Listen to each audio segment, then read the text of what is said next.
Good evening, Doc. My question po is, what are the symptoms of epididymitis and how is the body affected by the disease po? Okay. Epididymitis can range from being asymptomatic, wala talagang sintomas, to patients being septic, agaw buhay. So, wide yung range, di ba? Pero most of the time, in patients in the clinic, they show up because they have pain and swelling in the area. So, ang sasabihin nila, Doc, hindi nila sasabihin na, Doc, masakit po yung epididymis ko. Kasi it's not a common thing to know yung male anatomy. Sabihin nila, Doc, masakit po yung itlog ko. Masakit po yung bayag ko. Masakit po yung testicles ko. Sabihin nila. So, most of the time, merong pain and swelling. And merong palpable mass minsan. Ibig sabihin, may nakakapa silang kakaiba. Tapos medyo masakit. Pain and tenderness is different in medicine. Pain is when you feel pain, nararamdaman masakit. Tenderness is when you elicit pain kapag hinawakan mo. Most of the time, merong pain and tenderness kapag yung patient ay merong full-blown epididymitis. It can affect just one testicle or both testicles. Tapos it can cause discomfort in the groin, sa singit, abot sa likod, abot sa perineum, abot doon. Tapos nagiging sensitive din yung skin. Yung iba naman nagkakaroon ng painful urination, yung iba nagkakaroon ng painful ejaculation. Kasi the epididymis, the prostate, they contract during ejaculation. So malalaman nila during sexual intercourse or during masturbation. Tapos minsan, kasabay nun, meron ng fever. So those are the main symptoms and presentations of epididymitis, and those are also the most common reasons why patients consult us, urologists, kapag meron silang nararamdaman sa mga itlog. Thank you po, Doc. So now let's proceed to another question that it will be given by Miss Joyce Clarice Kapalad. Doc, my question is there a cure or treatment for the disease, or is there a herbal treatment po ba for it? Okay. So, treatment, so just to be direct with your question, is there a cure? Yes. As long as you find the underlying cause. Okay. Since the most common cause is still bacterial infection, you can give culture-guided antibiotics. So, antibiotics pa rin. You can also give pain relievers kapag hindi tolerable yung pain and swelling. Yung analgesics yun. So, anti-inflammatories, yung mga NSAIDs, pwede rin ibigay para ma-decrease yung swelling.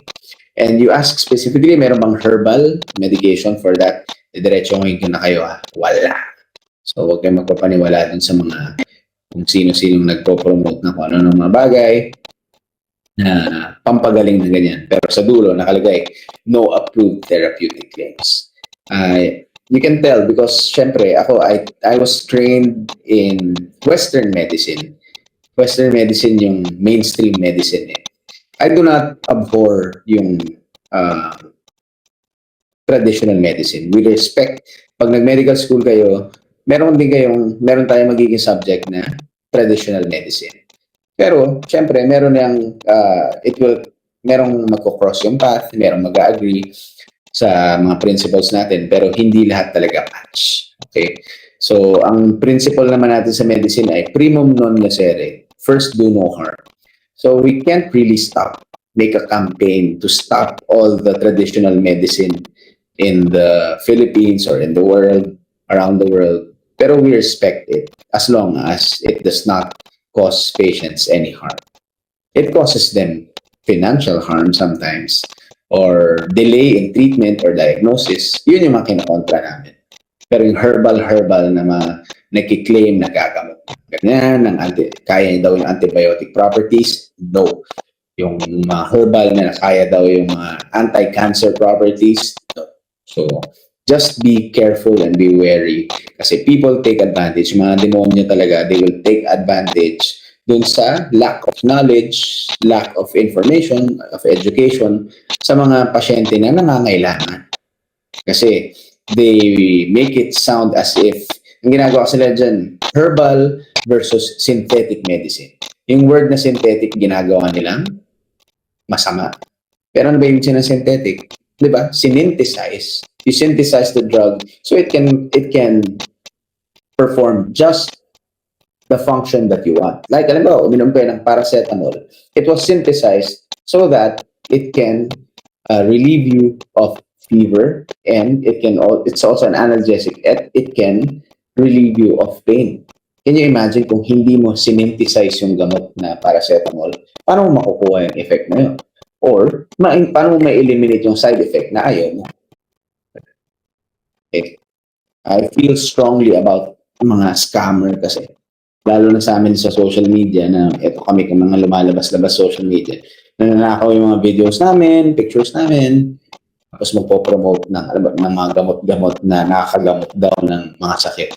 Nakakatanggap ako madalas. Well, hindi naman ganun kadalas. Pero lagi. Hindi nawawala ang isang buwan na meron ako matatanggap ng, Dok, hindi naman gumagana yung pinopromote. Wala naman akong pinopromote. So sinasabi ko lang, sorry sir, you have to learn the hard way. Pero hindi po ako wala akong pinopromote or binebenta. Sorry, I feel strongly about mga herbal na yan. Meron mga herbal na umuupra. Actually, may marireseta rin kaming herbal. If it's considered herbal, like sambong. Kasi meron yung diuretic properties. At meron din siyang allegedly, meron din siyang anti-urolytic properties. Pero hindi siya mainstream. Okay? So yun ba? Tempered, tapos evidence-based pa rin. Namin ko sinabi. Sorry. Thank you po, Doc. So now, next to raise another question, let us hear it from Mr. Ian Egwis. My question, Doc, is this.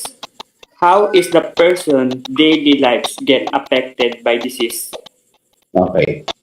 How will you get affected is that it can range from asymptomatic, so parang malala, to magiging baldado sila kasi hindi sila makakagalaw. Sobrang sakit kumilos, sobrang sakit maglakad.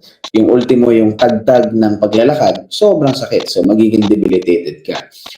And kapag sobrang sama ng infection, I think maliban sa death, syempre, ang pinaka masamang pwedeng mangyari sa iyo dyan ay magkaroon ka ng fertility problems. Kapag nasunog ng epididymitis on both testes, pwede magsara yan, pwede mag-obstruct yung epididymis, edi hindi naaabot yung sperm sa urethra. Hindi naaabot yung sperm sa epididymis, hindi naaabot yung sperm sa vas deferens, sa seminal vesicle, at sa prostate. So, you can ejaculate, yes, you can ejaculate semen, pero it's devoid of sperm. So, hindi ka makakabuntis. Diba? It can affect yung buhay talaga ng pasyente. Po, Doc. So now, for another question, let's hear it, and it will be given by Miss May Pangilinan. Question po, Doc. After it is po to prioritize. My question po, Doc, is how crucial it is po to prioritize the care and give specific significance to all Sorry. reproductive. May. Hindi ko naiintindihan. Sorry. Medyo muffled. My question po is how crucial it is po to prioritize the care and give specific significance to our reproductive health, given that po na many of Filipinos is lack of awareness about the diseases and disorders. Okay. I only caught a part of that. Angela, pwede mo bang basahin yung question niya? Mas malinaw yung audio. Doc, question po is how important it is to take care our reproductive system, especially our reproductive organs, since many of Filipinos po are not aware of taking care of it. Okay. So,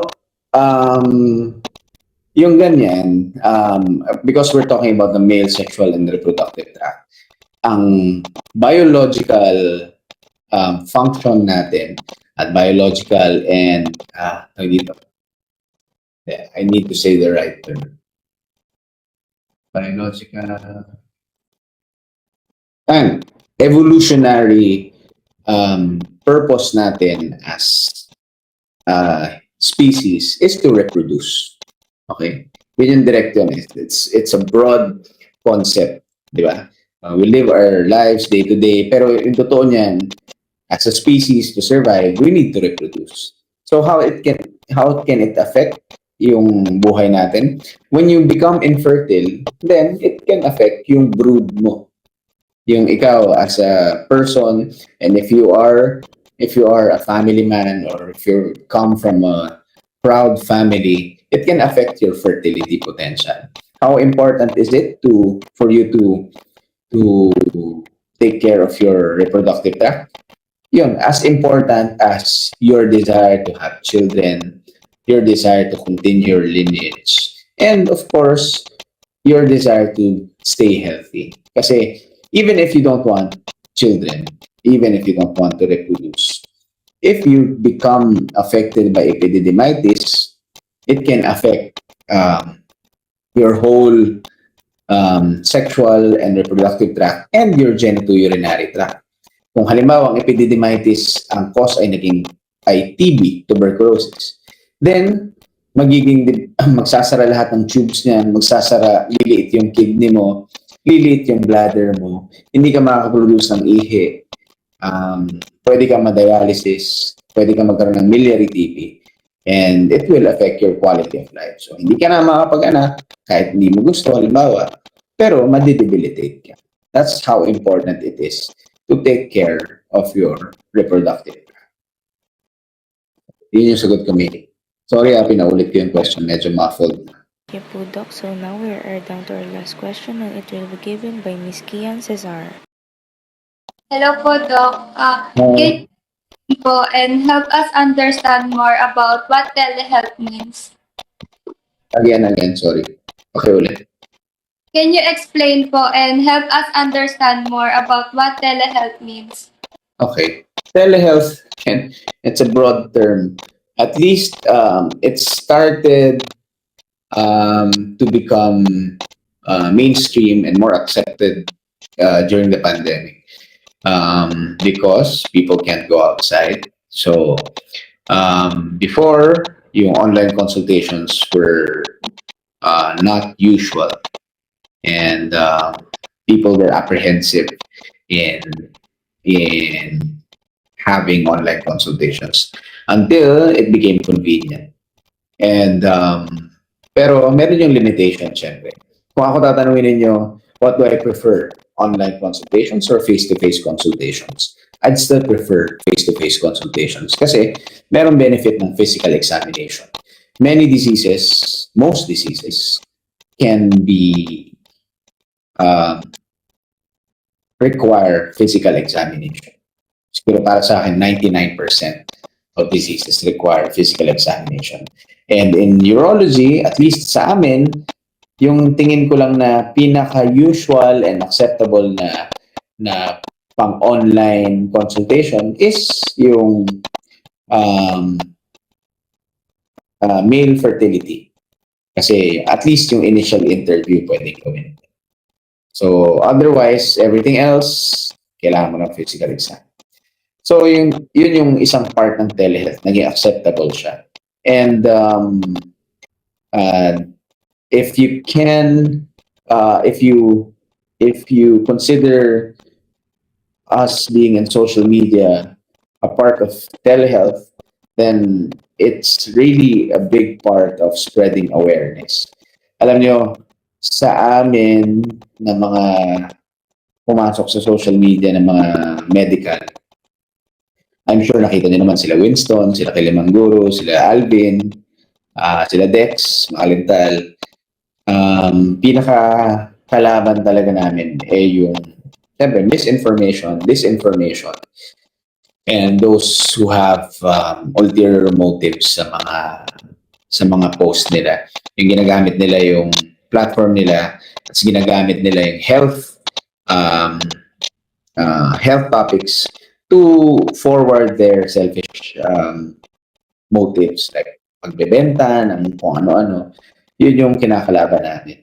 So, nung una parang yung atake namin nila ng mga creators na iba is yung iisa-isahin mo, i-call out mo, gano'n. Pero para siyang hindi naging pili lang, pwede mong gawin, pero parang hindi siya naging efficient. So if they keep on making, they'll just keep on making nonsense na videos and content na para lang makapag-take advantage. So, para siyang ano eh, hindi naman siya, if you can't fight them, join them. In a way, parang ganun. Pero on our part, we just produce evidence-based medicine na ilalabas. Kapag sobra-sobra talaga, parang yun, kino-call out namin. Actually, we already have a medical association ng mga digital, meron ng Philippine Digital Medicine Society. So, member kami doon nila. Pinakasikat naman si Winston di ba? Si Kilimanjaro. Member siya noon, sila Dex. Ang goal noon is to regulate, well, not really regulate, parang self-regulation ng mga medical professionals online. And we discuss issues tulad ng mga ganyan, disinformation, para kontra yung mga scammer. And nakikita namin talaga yung strength ng social media, at least at this time, na makapag-further ng evidence-based medicine, which is, I think, the best type of medicine, evidence-based, hindi yung anecdotal medicine. Okay? Sana on track pa rin yung mga pinagsasabi ko. Thank you po, Doc, for answering our questions for you. Thank you po, Doc, for that very informative question and answer portion. So on behalf of our group po, allow us to present the certificate of appreciation to you for being here today as the one who gave us the informations and give us knowledge. So let me read the citation. Immaculate Conception Polytechnic Senior High School, Santa Maria, Bulacan Campus. Certificate of Appreciation is hereby given to Dr. Andrew F. Valdez for being the channel of wisdom and information for today's telehealth interview conducted via Google Meet in the 9th day of April, year of our Lord 2024. Simply we say thank you. STEM students, Group 3 from 1114 of St. Paul. Wala pa pong signature pero naka-indicate po dyan ang pangalan ng aming General Biology instructor. Again po on behalf of our group, and allow me po ulit to call my group members to extend their gratitude and thankfulness. Let's start with Miss Angela Joy H. Tuazon, our assistant leader po. Again, thank you so much po, Doc, sa pagbibigay ng time sa amin. From the bottom of my heart po, I am very much thankful for giving your time to us and choosing to have an interview with us kahit po online lang, and kahit na earlier you have an operation, an emergency, you still give us your time and valuable answers in our questions. Again po, Doc, we are very much thankful po na binigyan niyo po kami ng pagkakataon upang ma-interview po kayo, at ito po ay magiging isang great memory for us na medical students, kasi po may nakuha po kami mga aral sa mga sinabi niyo, mga inspirational and motivational messages, and ito po yung magiging tulong sa amin, magiging part ng aming General Biology 2 subject, dahil ito po ay parte ng aming proyekto sa pagkakataong ito. Kaya muli po, Doc, thank you so much for giving your time and for giving such a wonderful, valuable answer na tatatak sa amin po sa isipan natin. Thank you so much. Let's hear from Ms. Ishi Bolima. Thank you so much po, Doc. Let's hear from Ms. Ian Cesar. Thank you po, Doc Valdez. Welcome. From Ms. May Pangilinan. Thank you po. From Ms. Joyce Therese Kapalad. Thank you po, Doc. From Ms. Angelica Bernal. Thank you po, Doc. Let's hear from Mr. Ian Egvis. Thank you po, Doc. And from Mr. Jamir Ronidel. Thank you very much po, Doc. Welcome. Again po, thank you po, Doc Drew, on behalf of Immaculate Conception Polytechnic Senior High School, Santa Maria, Bulacan Campus, and also to the Faculty of Science, Technology, Engineering, Mathematics, And on behalf din po ng aming General Biology Instructor, Mr. Paolo Lenera, and especially po on behalf of our group, maraming salamat po for Quick survey lang. accepting. Sino yung sa inyo yung may seryosong interesadong mag-doktor? Meron ba talaga? Yes, actually po, Doc, I'm planning to have a pre-med nursing and continue it to doctorate, but it's still... Marami rin namang nurses na nag-doctor. At meron din, noon nagkaroon din maraming doctor na nag-nurse.